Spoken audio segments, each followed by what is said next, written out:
Good morning, all my young men and my young ladies. Can you do me a favor? If you're a young man, I want you to say, I am a king. If you're a young lady, I want you to say, I am a queen. But repeat after me. Are you ready? Okay, here we go. I am the head. I'm not the tail. I am above. I'm not beneath. I am a queen. Hello, everybody. I have a question for you. What happens when you don't follow directions? What happens when you don't follow God's directions and you follow other people's directions instead?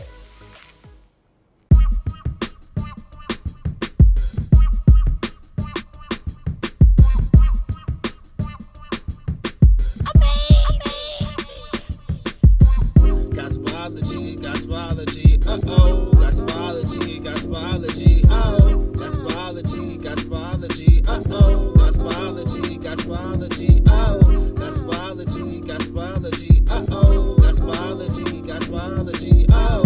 Gospelology, Gospelology, uh-oh. Gospelology, Gospelology, oh. Jesus turned water into wine. It's amazing. Jesus even healed the blind. It's amazing. How all the planets are aligned. How all chemicals are designed.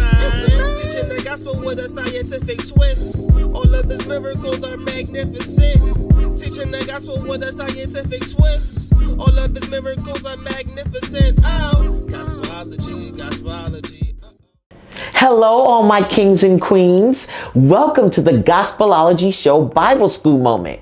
I'm Minister Latrice Williams McKnight, but you can call me Miss Latrice. Last week, we began our series on Jesus healing the man born blind. And I said that there are many lessons we can learn from the story in the book of John chapter 9. Last week's lesson, we learned that Jesus is the light of the world. And we watched Promac in the laboratory ignite iron. Wasn't that cool? Well, this week's lesson, we're going to learn that we must follow God's commandments rather than man's traditions, okay? We must follow God's commandments rather than man's traditions. You might be wondering why Jesus has to spit on the ground and make clay to anoint the man's eyes. From our perspective, it sounds weird and suspicious, doesn't it? Obviously, Jesus wouldn't do things without having a purpose, right? After all, Jesus could have easily just said a word or simply touched the man's eyes, but he didn't. Instead, he used the mud, which he turned into clay, and his saliva. Thus, it is important to see that the reason behind this action was something very meaningful. While I admit I don't have all the answers, but there are a few things that we can speculate. How's that? Okay? It's just like taking a random guess, especially in the science world. One reason I could see is that Jesus wants other people to see that he isn't limited to one method of healing. He can do anything and still accomplish what he wants. Moreover, I believe that Jesus was making a point here. You see, the Jewish authorities created their own do's and don'ts in the Sabbath, things that are beyond what God intended to be.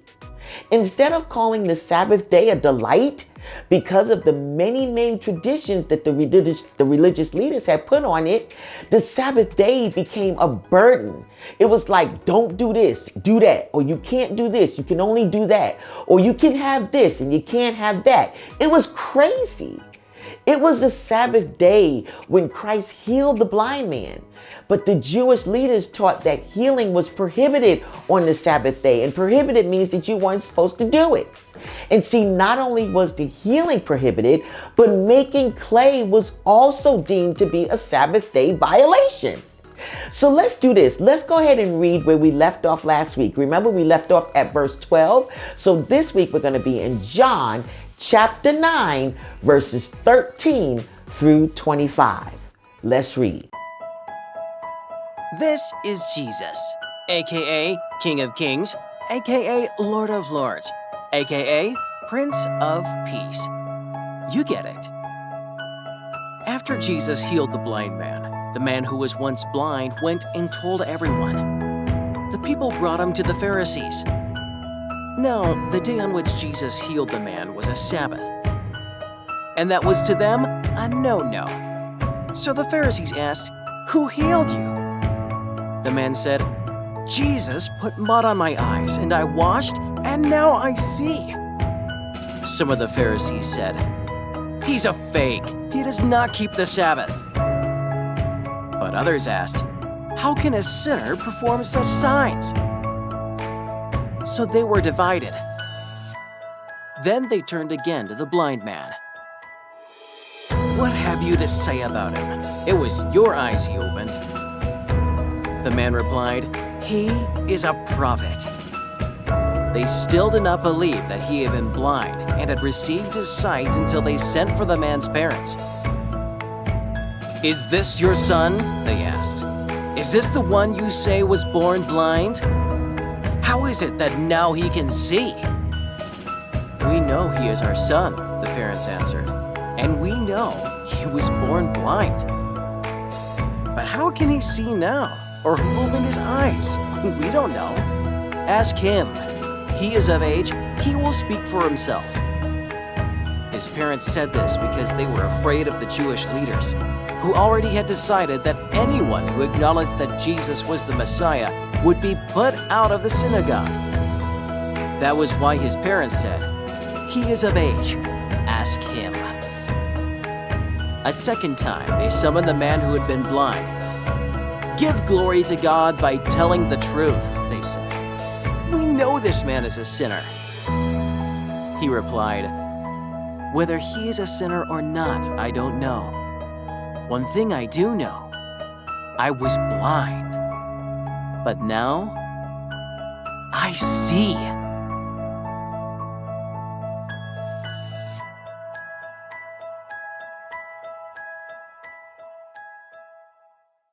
Did they just say that this man Jesus is a sinner? Oh, now it's important to note that making clay and mud and not healing people, it isn't a commandment that God has made, but only an addition made by the Jewish leaders.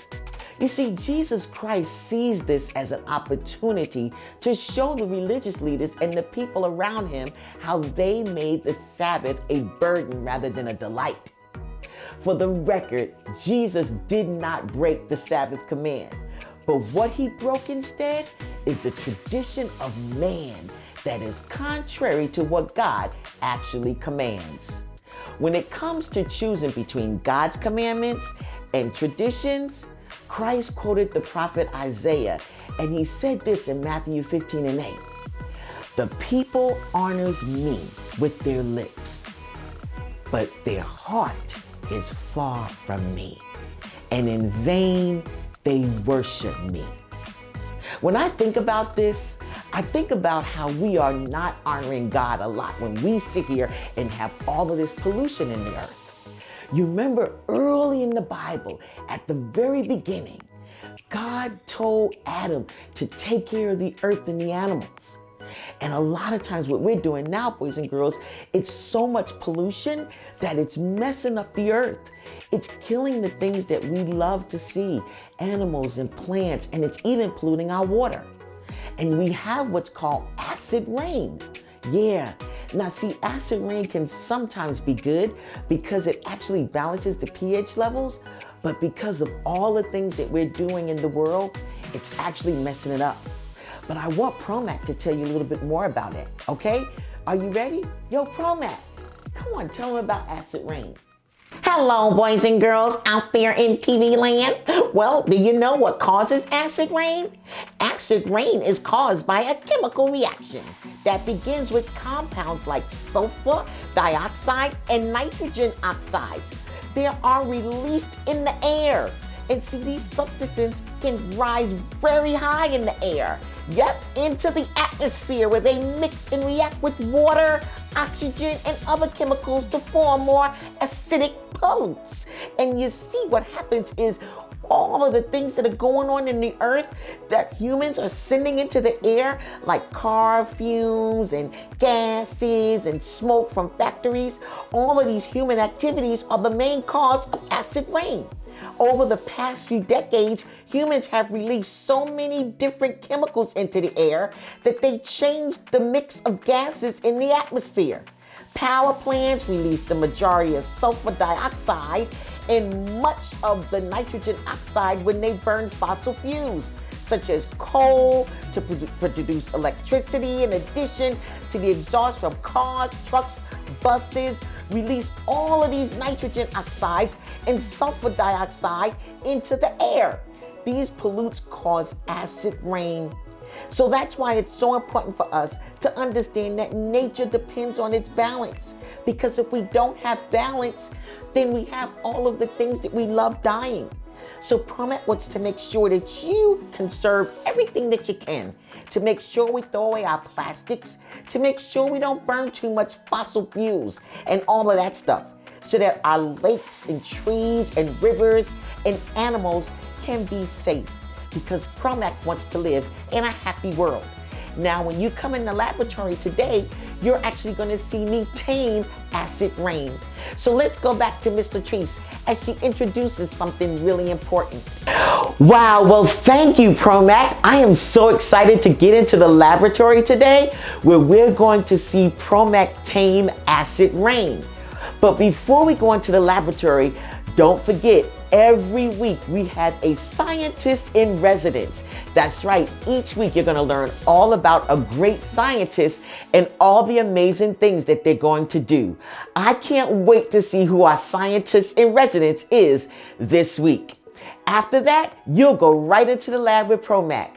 Miss Latrice enjoyed you today, and I can't wait to see you on next week. And remember, follow God's traditions and His directions, not man's traditions and his directions. Take it away, Janelle. Hi, it's Janelle with this week's Scientist in Residence. This week's Scientist in Residence is Emmett W. Chappell.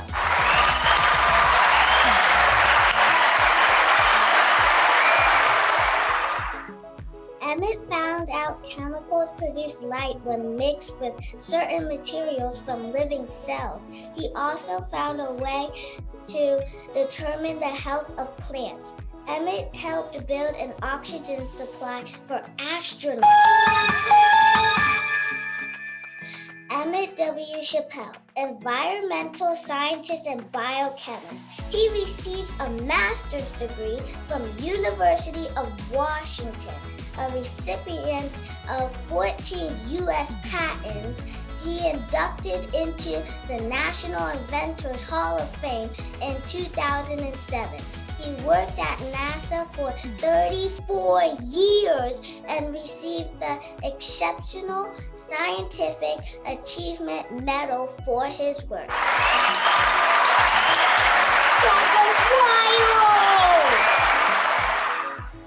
Back to you, Promac, for the lesson.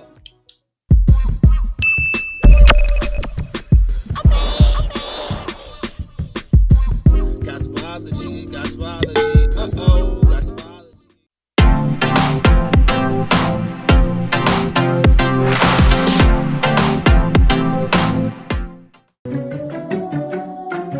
Hands up!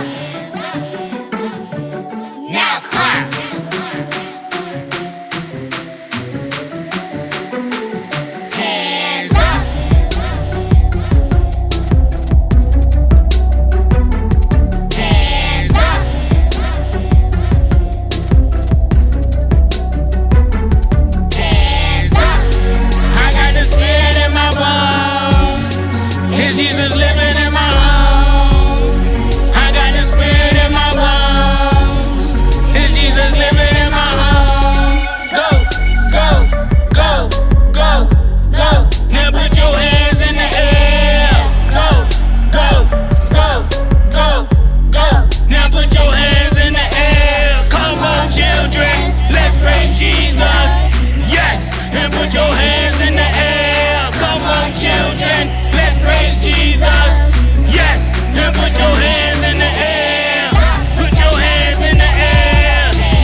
Hello, everyone.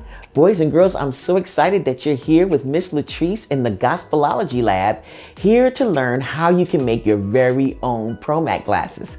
You need these glasses to go in the lab with ProMac, okay? So are you ready? Okay, here we go. What you're going to need is some Chanel wire, or pipe cleaners as some may call it. And you're gonna need 14 of them, okay? Then what I want you to do is I want you to take 3 Chanel wire at a time. That's right, you got to do that 4 times. But take 3 at a time, and I want you to put them together just like that, okay? And then you twist them. Twist them around and around and around, and twist it all the way down to the bottom, like this.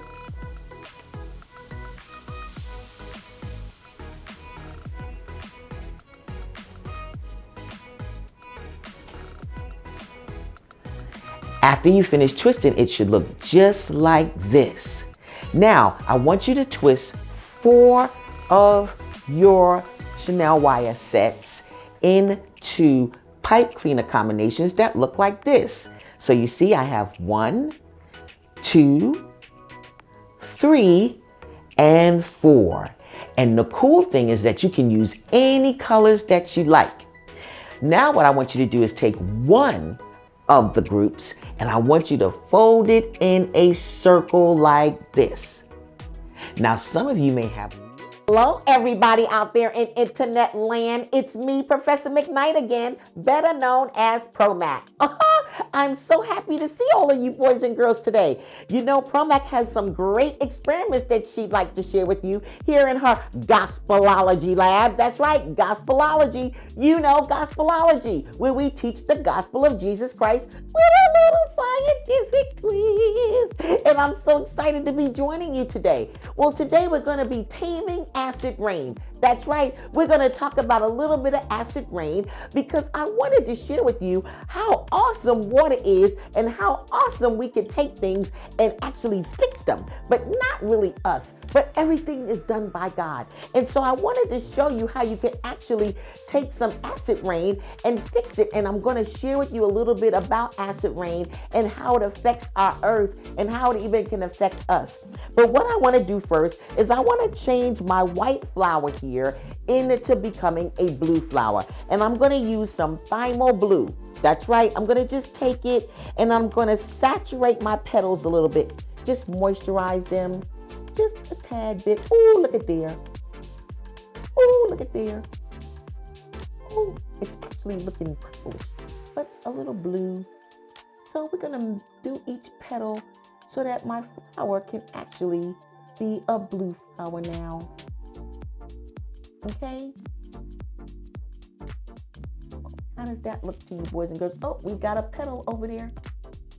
Cool.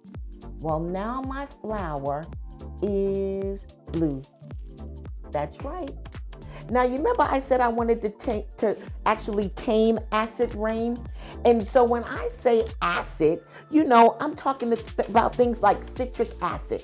That's what I have right here. I have some citric acid right here, but I also have some sulfate here. Whoa, because that's another chemical that we can find in acid rain. But I'm going to mix them together right here in my bottle. Now, what I'm going to do first is I'm going to take my sodium metabosulfate, okay, and I'm actually going to mix it. Here we go.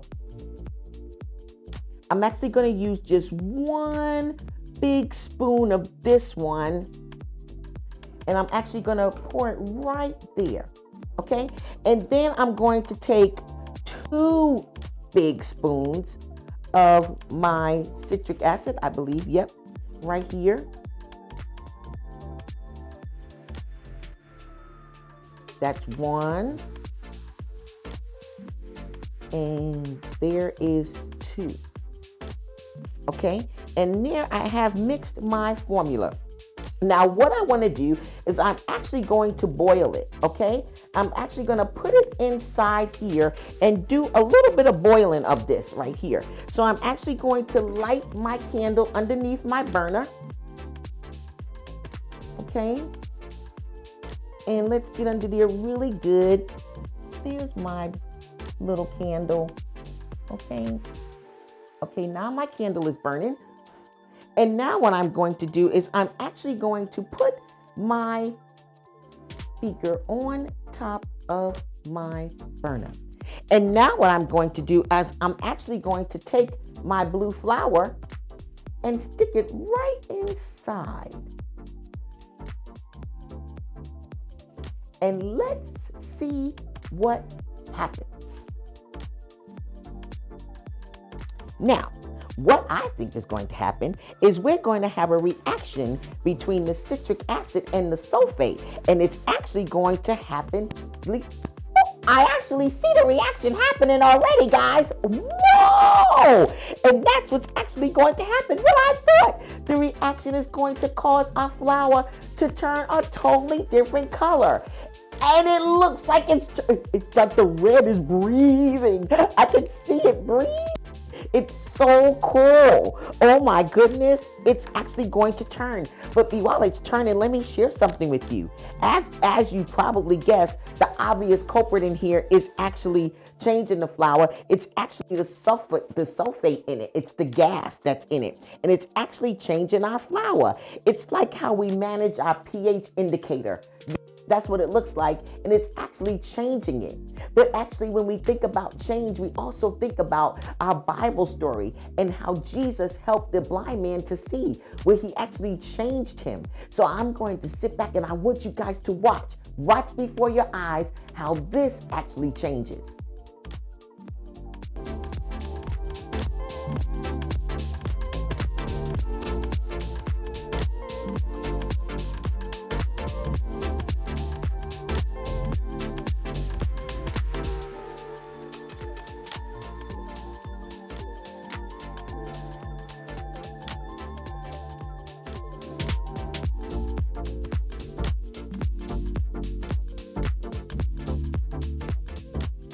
Wow!